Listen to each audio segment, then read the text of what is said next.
Bismillahirrahmanirrahim. Assalamualaikum warahmatullahi wabarakatuh.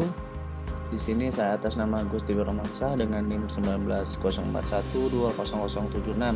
Di sini saya akan menjelaskan mengenai regresi linear sederhana, yang dimana saya akan menjelaskan dalam bentuk contoh data atau sampel data berikut ini.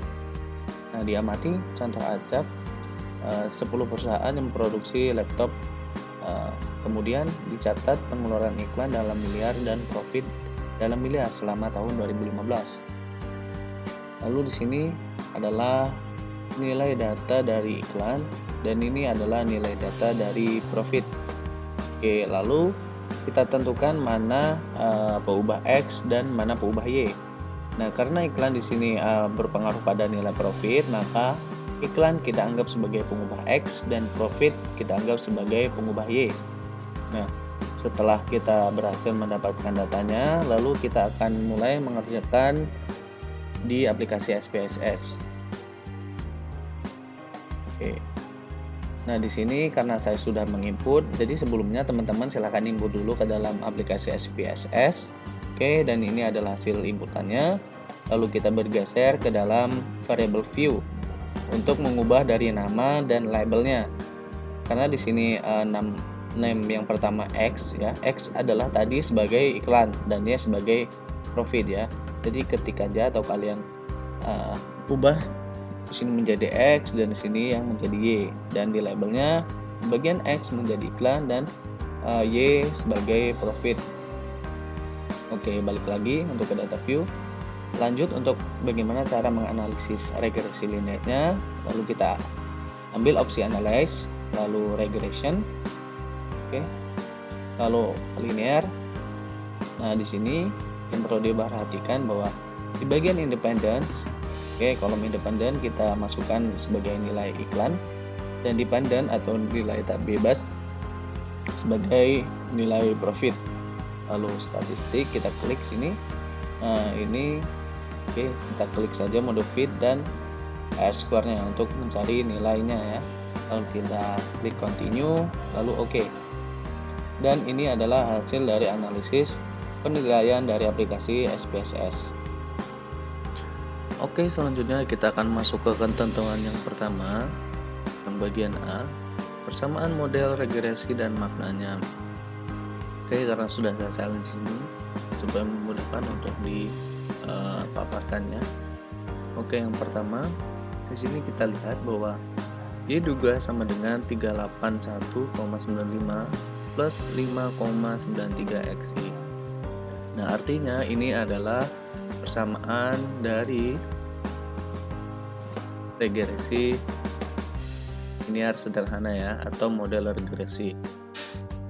Nah, kenapa kok di sini jadi 381,95 padahal di sini 381,951? Karena ini dibulatkan ya teman-teman, maka menjadi seperti ini. Dan 5,93 ini juga dibulatkan dari hasil 5,389. Jadi seperti itu teman-teman. Lalu untuk maknanya, makna dari persamaan regresinya adalah yang pertama kita lihat. Oke, pada saat biaya iklan 0 miliar, maka profit yang diperoleh adalah 381,95 miliar ya teman-teman. Lalu yang kedua, bila biaya bertambah 1 miliar, maka keuntungan akan bertambah 5,93 miliar. Nah, sebaliknya, bila biaya iklan berkurang 1 miliar, maka profit akan berkurang sebesar 5,39 miliar. Nah, karena di sini nilai B1-nya ya, B1-nya positif, kemungkinan ini adalah linear positif karena di sini tandanya positif ya teman-teman. Jadi seperti itu untuk yang ketentuan yang pertama. Oke, selanjutnya yaitu poin yang B atau yang kedua, yaitu apakah iklan berpengaruh pada profit perusahaan, lalu uji hipotesis pada taraf nyata. Nah, untuk tabelnya sama yang seperti yang sebelumnya, karena di sini kita mencari apakah iklan berpengaruh pada profit perusahaan, kita bisa melihat dari dua sisi, dari nilai terhitung dan nilai signifikan. Nah, karena di sini keputusannya ya, langsung ke keputusannya, karena 8,64 ini lebih besar daripada 2,306, maka tolak nol yang artinya akan berpengaruh pada profit perusahaan. Nah, hasil ini didapatkan dari sini ya teman-teman, 0 sekian. Nah, ini dia.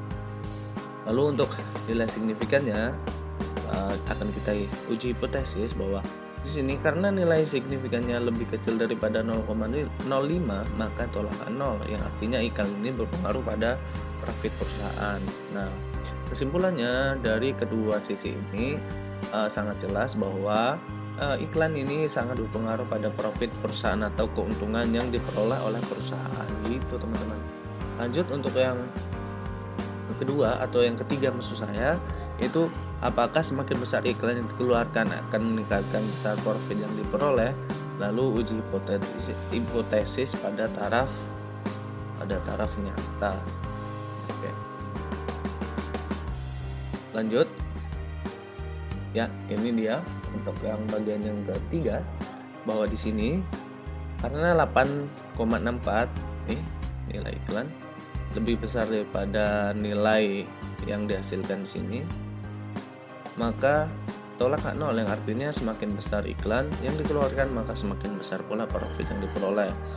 Dan untuk yang nilai signifikan juga seperti itu, karena nilai signifikannya lebih kecil daripada 0,05 maka tolak nol yang artinya iklan ini sangat berpengaruh pada profit perusahaan, yang artinya ya untuk iklan dari kedua sisi ini sangat berpengaruh pada pemasukan atau profit yang diperoleh oleh perusahaan. Jadi seperti itu teman-teman untuk bagian B dan C.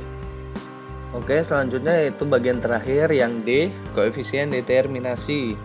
Nah, untuk koefisien determinasi, jadi bentuknya seperti ini teman-teman, dari model summary. Dari mana dapatnya model summary? Ini adalah hasil dari analisis output yang dilakukan oleh aplikasi SPSS. Nah, ini teman-teman dari model summary. Itu yang diperhatikan adalah di bagian nilai R-square-nya, karena ini adalah nilai persentase yang dilakukan supaya kita mengetahui berapa nilai dari iklan yang mempengaruhi nilai profit ya dari perusahaan tersebut. Kita kembali lagi untuk pernyataannya, nilai koefisien determinasi 0,093 artinya adalah sebesar 90,3. Nah, hasil dari 90,3 ini tadi dihasilkan dari sini teman-teman, 0,093% ya. Lalu dipresentasikan menjadikan 90,3. Nah, ini adalah nilai yang dipengaruhi oleh biaya iklan, jadi sebesar 90,3. Dan selebihnya dipengaruhi oleh faktor lain yang tidak diteliti. Jadi nilai maksudnya nilai iklan tersebut mempengaruhi nilai profit yang terjadi pada perusahaan tersebut ya teman-teman, yaitu 90,3. Nah, mungkin itu saja pemaparan atau penjelasan yang bisa saya sampaikan. Mohon maaf jika dalam pengucapan atau pembahasannya kurang jelas. Saya sendiri juga masih belajar dalam tahap pembelajaran.